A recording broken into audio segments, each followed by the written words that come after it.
My DM decided to help our PC team as a DMPC. My DM decided to help our team by joining. Our DM created a character at the beginning of the game, which is fully understandable. The character was a story progressor, essentially. I have no problem with this. A character used to progress a story is fine. My problem is this. He made it, so his character has an infotisp that's not a joke. That's what his character sheet says.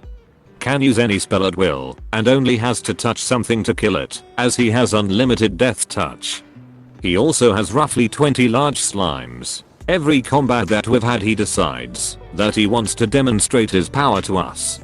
And does something new to just kill whatever enemy we are fighting. A giant king, that is basically a Dark Souls type character that he can kill in one turn. Oh man, that's fun for the players. I honestly didn't expect it to work, is his excuse every time. I want to drop out of this campaign. But I don't want to upset my friend. What do I do? I'm not having fun just sitting there trying to do a fight where I get one turn before whatever we are fighting dies because he can do 50 d10 damage from a single spell. Then his slimes come right after him, doing basically the same thing. I don't know how, but they do. I'm kicking a player out of my group for the first time, and it doesn't feel good at all. We've all 3 PCs and myself been playing together for a little over a year. We went in person once everyone felt comfortable doing so. We started playing Curse of Strahd at that point. I'll also mention that we had all wanted to add at least 1, if not 2 more players, but we hadn't found anyone yet. Once we started that up, one player, the bard, started missing sessions. It started with 2 in a row. I would message after every session to make sure they were okay. I had finally gotten the response that they split up with their partner and needed time to get life straightened out. That's totally fine. I get it. They came back a week later and all was right with the world. Then it happened again. They missed 4 weeks in a row. Again. I messaged after every session to check in. It turns out they got a job in the evenings that conflicted with game time. Again. I get it. Life happens. Just tell me what's going on. So we changed to a day when they were available. I had no problem with it and neither did the other players. All was again right with the world. 3 weeks ago I was inundated with people that wanted to join the group all of a sudden. Not wanting to throw 2 new players right into COS, I devised a quick dungeon with a dragon, because why not, so they could get the gist of the game. I told everyone to roll characters and got no response from the bard. They didn't show, and also didn't show last week. I'm done with the absences and it's not fair to the others who are there. The new players have quite a drive ahead of them, and I don't want them to get there and not be able to play because someone didn't show without any kind of notice. So I'm kicking the bard out today. It's going to suck, but no one in the group has heard anything directly. All in all, not the worst horror story, but it has definitely caused me some grief. AITA, or am I being screwed? Me, DM Barbarian. Problem player 1 bard. Problem player 2 wife to problem player 1 fighter. PC brother to problem player 1 paladin. PC wizard. PC. I will try to be brief, and I'm sorry if this is long. This is my first Reddit post and I really want to explain to the best of my abilities. We are running an intermediate session where the players are LVL10 and are fighting legendary monsters. I told them to optimize because survival is important. This was all agreed upon as a game we wanted to do. The day before the session starts, Barbarian asked me if his wife Bard can join. I say sure, I don't want to exclude anybody, but I warn that this will be a tougher campaign. He says it's not a problem, and then when the day comes she has never played D&D before and hasn't even made her sheet. Well, we spent the next 4 hours helping her while the barbarian sat on his phone looking at memes. We got 2 hours in the campaign and she said she needed to take a nap, so we had stopped that day. Next week rolls by and when we pull up to where we are supposed to meet, which is the barbarian's house, the barbarian and bard say they will be there shortly. After 30 minutes they apologized they were late, but they were in the middle of Mario Party. After about an hour, the bard pulls out her laptop to play RuneScape, full blast. I told her not to do that. The barbarian continues to play on his phone, lose track of initiative, and show a lot of PDA, making the group uncomfortable. Next week and again they are late, and in combat the bard falls unconscious because she doesn't know how to play. She then cries and asks why I would do this to her. The barbarian doesn't do anything about his wife, but the fighter tries to calm her down. This stopped the session for the day. Next time we play, the wizard and paladin are doing all the heavy lifting. And the barbarian complains that he doesn't have any spell utility, even though he knows that barbarians are purely martial. On top of all of this, they will cancel last minute, make out in the middle of sessions, interrupt people while they are Peter show memes, talk loudly amongst themselves, and complain if things aren't going their way. How do I address this? I worked really hard on this campaign. Edit. Update. I confronted Barbarian, and he said he understands why I would be upset, and he feels bad. He asked if I would reconsider having him leave, and I said he has one more chance. The bard however didn't understand where she went wrong, and said that it's just a game. The barbarian however stepped in. I just wanna thank everyone for the positive feedback. The downside of doing the right thing. So, a few weeks back, I left my table, because we didn't want the same thing at the same table. Makes sense. If I had posted my grievances here, half the comments would probably have suggested I find another table. Now I'm into looking in LFG for a new table. I've sent over 10 applications, got about 3 or 4 interviews now, and to this point I just wasn't picked. I will still go through fitting games this morning, and do it again, to have a place at a table that better fits my style. But I get it. When a player clearly isn't happy at their table and they hesitate to leave, it's because they don't want to be where I am. Looking unsuccessfully, and every time I get a new message saying that they picked someone else, I'm wondering what I did or said wrong. So yeah, it's easy to leave a table. It's very hard to find a new one. Doesn't mean they shouldn't still leave. Just, there is a tangible cost to even the right choice. DM made a game for one player. IF had only been playing 4th for a few months back in 2011 with my roommates and my husband and boyfriend. One of my roommates had been a DM before and asked if we wanted to start a second game to play every other week to give our current DM a break and get to play. We all agreed excitedly and wrote up characters. I played a Scion, my husband a Warden, my roommate a Druid, our other roommate a Ranger. And our DM decided to play 3 NPCs, a Fighter, a Wizard, and a Cleric. We figured our party was a little small so 3 NPCs would be helpful. Except we never got to do anything. The Druid got to do everything. The story centered around her entirely, which was mostly alright as she had the most important backstory, and it could cause the biggest conflict which we all thought would be fun.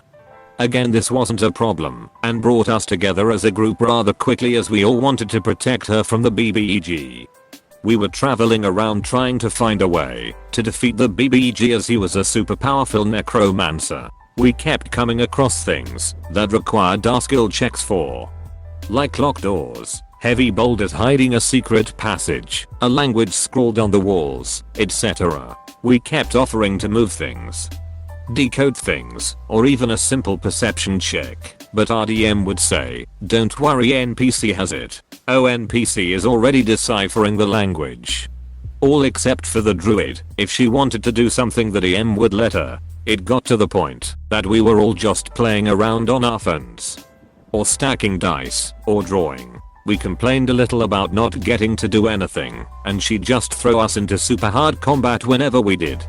So we stopped complaining for fear that she'd kill off our characters, and anytime we'd go into a new place to investigate she'd ask what our characters would do, and my response would always be, "I hold the torch." We still had fun doing a few other things in the campaign, and she was our roommate, so we didn't want to quit the game, but it really made it not fun when all the excitement we ever got was combat. Gave the players what they wanted. So I just wrapped up a 34-year-long campaign where all players' actions affect the world. They caused factions, toppled empires, turned NPCs into interesting side characters, built lore and so forth. I wanted to do a voiced ending, narrated professionally with neat sound ambience music that tells the future of each character thanks to their choices. I wrote it up, had it read out loud, edited it, added music and sent it as a MP3 to each player. It was tons of excitement and joy from all the players. They loved their outcomes and the cool references to their adventures. Until one said, "I can't wait to play that." I explained it's an ending and they wouldn't like it, since too much would have changed by that point. After all, 80 years is a very big time jump. The players talked and said they wanted it anyway, even if it was a one-shot, so they can interact with the future they made. I'm always willing to try new ideas, so I began writing up this future 80 years later. We began playing it, and immediately it was met with, "WTF, the faction I liked is different now? They use what technology now? That village is a city? That village is gone. How is that character an archaeologist now? They studied magic. This doesn't feel like the other game anymore. The soul of it is totally different." So after 2 weeks of carefully plotting what happened to each side character, play character, their kids, items, areas, and towns, the players who I told too much has changed. "You won't like it." Now felt too much was changed. They don't like it. The stuff I did make was saved, and will probably make a return for even smaller adventures that are finely combed with references to the past. But as of now it's in the folder of failed and avoided quests. Side note, this didn't end with any bad feelings toward any of the players. I laughed it off and struck it off as a loss. Unsure why I deserved that. This happened a few years ago, so I dropped them long ago. M26 joined an online session just before COVID started getting rampant for the first and last time, and was invited by, let's call her JF26. We met a few times DT through mutual friends. We have a bar here called Villains that does D&D related stuff and I saw her there too to my surprise.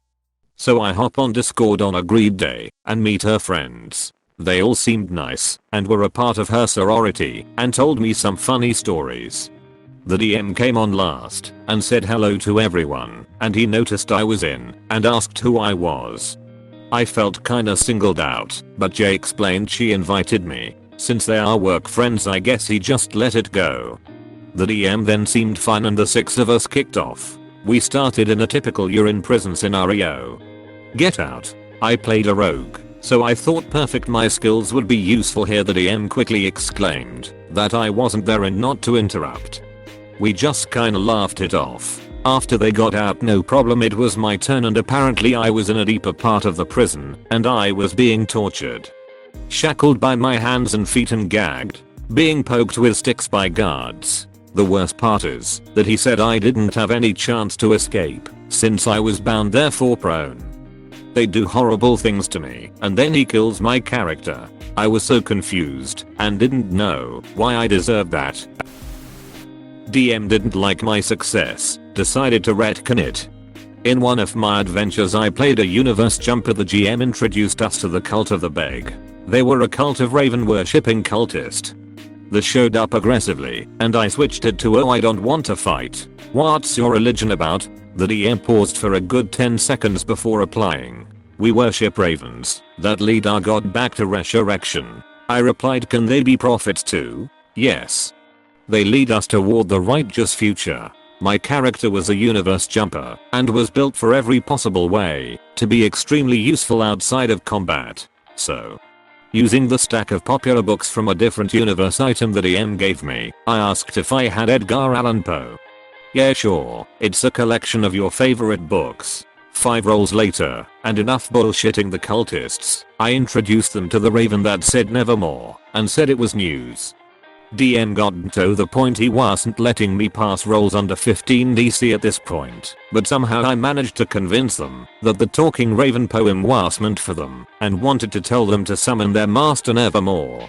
DM gave us a big speech of how we changed their mind, and this is where it gets weird.